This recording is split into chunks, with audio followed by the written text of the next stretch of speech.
Okay, biology students. So today we are looking at the organization of the nervous system. We already learned that the nervous system is divided into two parts. The central nervous system, which contains the brain and the spinal cord, and the peripheral nervous system, which contains the ganglions and the nerves. Ganglions are a collection of neuron cell bodies that are located outside of the central nervous system. Ganglia can be of sensory or autonomic nature, and they are found in the head and the neck, as well as in the trunk, near the thoracic and abdominal organs. Nerves, however, are organs made out of multiple nerve fibers that are bundled together by connective tissue sheaths. We learned about the nerve structure in the previous lecture. So now let's take a look at the organization of the nervous system. So we start with receptors. We have sensory receptors that locate any type of, or that identify any type of a sensory action. This can be sight or smell. This can also be a stretching of your stomach. So there are different types of sensory receptors. Either the typical 6 types of senses, ones that we know are the special senses.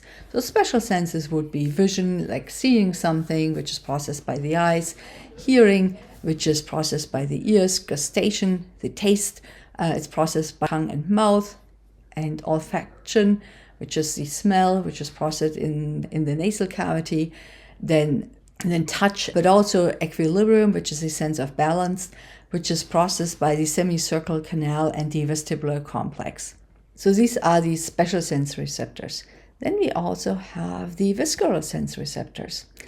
And visceral sense receptors are considered more like a general sense or a somatosensation, which is in opposition to the special senses that we just covered.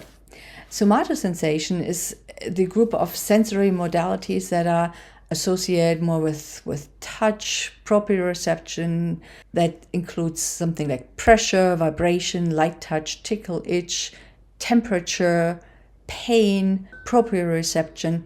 Proprioception means that we normally are aware where the limbs of our body are located.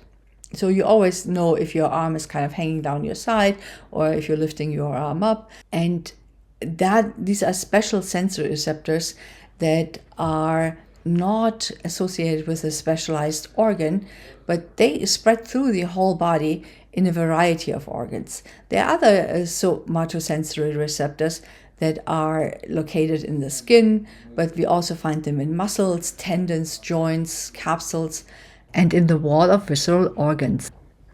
So once a stimulus is received, this stimulus then travels through the peripheral nervous system. And the division it traveled through, it's called the sensory division or the afferent division. So you see a signal coming from a sensor and then passing through the sensory division towards the central nervous system, meaning the spine and the brain. So from the peripheral nervous system, the PNS, the signal then goes towards the central nervous system. The sensory input is then processed and integrated by various brain regions depending on the type of stimulus received. This integration combines sensory data with emotional states, memories, and learned experience. For instance, when you see a soccer ball coming towards you, your brain integrates the visual data with prior knowledge of how to kick a ball and possibly your emotional state about the game's outcome. Following this integration, the brain decides on an appropriate motor response. So this is where the efferent motor division comes in. In the efferent division, the decision is carried out through two primary pathways: the somatic division, or the somatic pathway, and the autonomic nervous systems. The somatic nervous system, the SNS, controls voluntary movements, primarily through the contraction of skeletal muscle. A good way to memorize that is that the beginning letter of the somatic division and skeletal muscle is the same. This pathway from the somatic division is often under conscious control but it can also involve reflex actions like quickly withdrawing your hand from a hot stove or the patellar reflex. On the other hand, the autonomic division controls smooth muscles, cardiac muscles, and glands, and thus the organs that we don't have a conscious control over, but which are essential for maintaining homeostasis.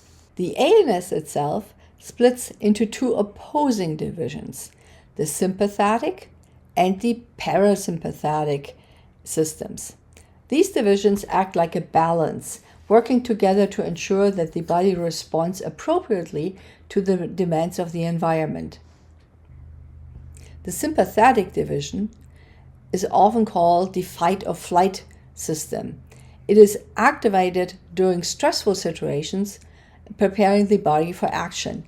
It accelerates the heart rate, dilates pupils, and redistributes blood flow to skeletal muscle, which is essential for a quick and forceful action. In contrast, the parasympathetic division is considered the rest and digest system. It conserves energy and maintains normal body functions. After a stressful event, the parasympathetic division helps bring the body back to the state of calm, slowing down the heart rate, promoting digestion, and allowing restorative processes. Together, these divisions ensure that we are constantly adapting to our environment, whether we are faced with a threat or simply resting and digesting food. Let's define a few of the terms that we used. Afferent comes from the Latin word adferre, so meaning carrying towards or conducting something inwards or towards something. And for nerves, this is usually the central nervous system. For blood vessels, it would be towards the organ that is supplied with blood. Then efferent comes from the Latin word for exferre, meaning carrying away. So that is the opposite to the afferent system. And then the term soma comes from the Greek word soma, which means body, and autonomic is self-governing. So the autonomic nervous system is the self-governing system.